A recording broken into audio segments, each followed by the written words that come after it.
안녕하십니까. JTV 저녁 뉴스입니다.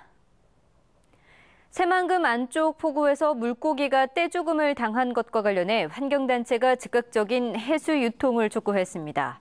전북환경운동연합은 이번 물고기 떼죽음이 부안 양지포구와 김제 신포, 군산 하제 등 새만금호 내측 전역에서 동시에 발생했고 뱀장어와 잉어 등 비교적 수질 오염에 강한 어종까지 폐사해 문제 심각성을 더한다고 주장했습니다.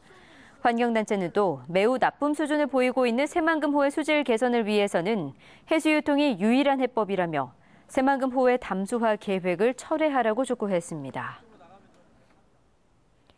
옥정호 개발을 놓고 갈등을 빚은 정읍시와 임실군이 내일 간담회를 열고 중재를 시도하기로 해 그 결과에 관심이 쏠리고 있습니다. 임실군은 지난해 정읍시 식수원으로 쓰이던 옥정호가 상수원 보호구역에서 해제되자 수상 레포츠타운을 조성하기로 했지만 정읍시는 수질 오염을 이유로 반대하고 있습니다. 이번 간담회는 전라북도가 중재에 나선 것으로 알려져 전라북도 갈등조정협의회가 갈등 조정에 성공할지 주목됩니다. 전주시를 비롯한 시군의 쓰레기 종량제 봉투값이 오는 2018년부터 크게 올라 서민 부담이 커질 것으로 보입니다. 전라북도는 현재 18% 안팎인 시군의 재정 자립도를 오는 2020년까지 30%로 올리라는 정부 요구에 따라 전주시 등 시군에게 쓰레기 봉투값을 올리라고 통보했습니다. 이에 따라 익산시가 현재 540원인 20리터 쓰레기 봉투값을 2018년부터 800원으로 올리기로 해 전주시 등 다른 시군의 쓰레기 봉투값도 조만간 크게 오를 것으로 보입니다. 국민연금공단이 지난 5년 동안 전쟁터에 살상 무기를 팔아 돈을 번 일본의 전범 기업에게 2조 8천억 원을 투자해 논란이 일고 있습니다.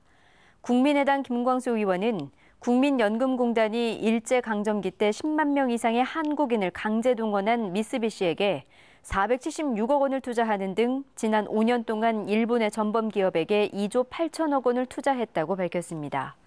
김 의원은 국민이 납부하는 기금으로 일본의 전범 기업에게 투자하는 건 국민 정서에 반하는 행위라며 투자 중단을 촉구했습니다. 국민의당이 오늘부터 익산갑 지역위원장을 재공모하기로 해 지역 내 반발이 커질 것으로 보입니다. 국민의당은 지난달 익산갑 지역위원장 1차 공모에 배승철, 정재혁 후보가 신청했지만 이들의 경쟁력이 떨어진다고 보고 오늘부터 닷새 동안 재공모를 받는다고 밝혔습니다. 그러나 이번 재공모가 1차 공모에 나서지 않은 전정희 전 의원을 지역위원장으로 선임하려는 일종의 꼼수라는 지적이 많아 1차에 응모한 후보들이 반발하고 있습니다. 국민의당은 익산갑과 함께 4명이 신청한 전주을 지역위원장을 다음 달쯤 발표할 예정입니다. 더불어민주당의 추미애 신임 대표 선출로 전라북도의 새만금 신공항 개발에 탄력이 붙을 것으로 보입니다. 추미애 대표는 지난 6월 전북을 찾아 새만금 신공항을 당이 정책 비전에 포함시켜 반드시 2023년을 전후로 완공시키겠다고 밝혔습니다.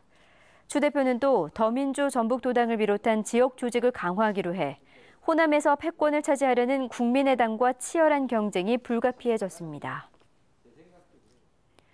기금운용본부가 오는 11월에 준공될 1차 건물에 이어 바로 옆에 제2기금관을 추가로 건립할 것으로 보입니다. 전라북도는 현재 500조 원 안팎인 기금운용 규모가 2,500조까지 커질 것을 대비해 기금운용본부가 본관 바로 옆에 제2기금관 건립을 준비하고 있다고 밝혔습니다. 기금운용본부가 추가로 건물을 신설하면 오는 2020년까지 전북혁신도시 국민연금공단 주변을 금융타운으로 만들겠다는 전라북도 계획에 큰 도움이 예상됩니다. 주택도시기금의 주거안정 월세 대출 지원이 확대됩니다. 전주시는 취업준비생 등으로 한정된 주거안정 월세 대출 지원 대상이 부부의 1년 소득을 합쳐 5천만 원 이하인 경우로 확대되고 최대 대출 기간이 6년에서 10년으로 길어진다고 밝혔습니다. 대출은행도 우리은행 한 곳에서 신한과 농협, 국민과 기업, 하나은행 등 6곳으로 늘었습니다. 한국 축구계의 거목인 고 최금석 옹을 비롯한 축구인들의 염원을 모아 지난 1978년에 창단된 군산 제1중학교 축구부가 해체됩니다. 군산제일중학교는 재단 이사회에서 축구부 해체를 결정해 1, 2학년 선수 8명을 다른 학교로 전학시키는 등 해체 절차를 밟고 있다고 밝혔습니다. 군산 지역 유일한 중학교 축구부 해체로 초등학교 축구 선수들의 타 지역 진학이 불가피해 유소년 선수 육성 체계가 무너질 수 있다는 우려마저 나오고 있습니다. 오늘 오후 1시쯤 완주군 구이면 한 마을 앞 도로에서 51살 신모 씨가 몰던 1톤 화물차와 시내버스가 부딪혔습니다. 이 사고로 신 씨가 숨지고 버스 승객 30살 김모 씨 등 3명이 다쳤습니다. 경찰은 목격자와 버스 승객 등을 상대로 정확한 사고 경위를 조사하고 있습니다. 남원경찰서는 절에서 불상을 훔친 혐의로 군산에 사는 64살 김모 씨를 불구속 입건했습니다. 김 씨는 어제 오전 남원시 주천면 한 절에서 집에서 불공을 들이기 위해 청동으로 만들어진 28cm 크기의 미륵 반가사유상을 훔친 혐의입니다. 전주 완산경찰서는 생전에 친하게 지내던 지인의 유골함에서 현금을 훔친 혐의로 35살 엄모 씨를 불구속 입건했습니다. 엄 씨는 지난 4월 전주의 한 추모관에서 평소 친하게 지내다 숨진 33살 이모 씨의 유골함에 있던 현금 160만 원을 훔친 혐의입니다. 전북은 오늘 완주 29도, 전주 27.7도 등 어제보다 조금 높았습니다. 내일은 구름 많다가 점차 흐려지겠습니다. 아침 최저 기온은 12도에서 19도, 낮 최고 기온은 21도에서 26도가 예상됩니다. 오후에는 약한 빗방울이 떨어지는 곳이 있겠습니다. 바다의 물결은 2에서 5m로 매우 높게 일겠습니다.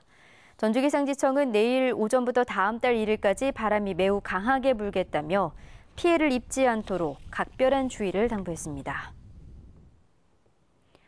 잠시 뒤 방송될 8시 뉴스 예고입니다. 수개월 전 학교에 설치된 우레탄 트랙에서 기준치를 초과하는 중금속이 검출됐는데 절반 이상이 아직도 철거가 안 돼 학생들이 운동장에서 체육 수업을 하지 못하고 있습니다. 군산시가 농가들의 소득 향상을 위해 녹색 통곡물 사업에 수십억 원을 투입했지만 효과는 턱없이 미흡합니다. 전주 구도심 상가에 판매대나 광고물이 난립해서 보행자들이 큰 불편을 겪고 있지만 자치단체는 손을 놓고 있습니다. 지난 4월 총선을 앞두고 더불어민주당이 이른바 낙하산 공천으로 비판을 받았는데요. 이번에는 국민의당이 지역위원장 선출을 놓고 낙하산 선임 논란이 일고 있습니다. 일제강점기 때 지어진 오래된 비료창고가 헌책방으로 변신해 새로운 문화 관광 명소가 되고 있습니다. 잠시 뒤 JTBC 8시 뉴스에서 자세한 소식 전해드리겠습니다.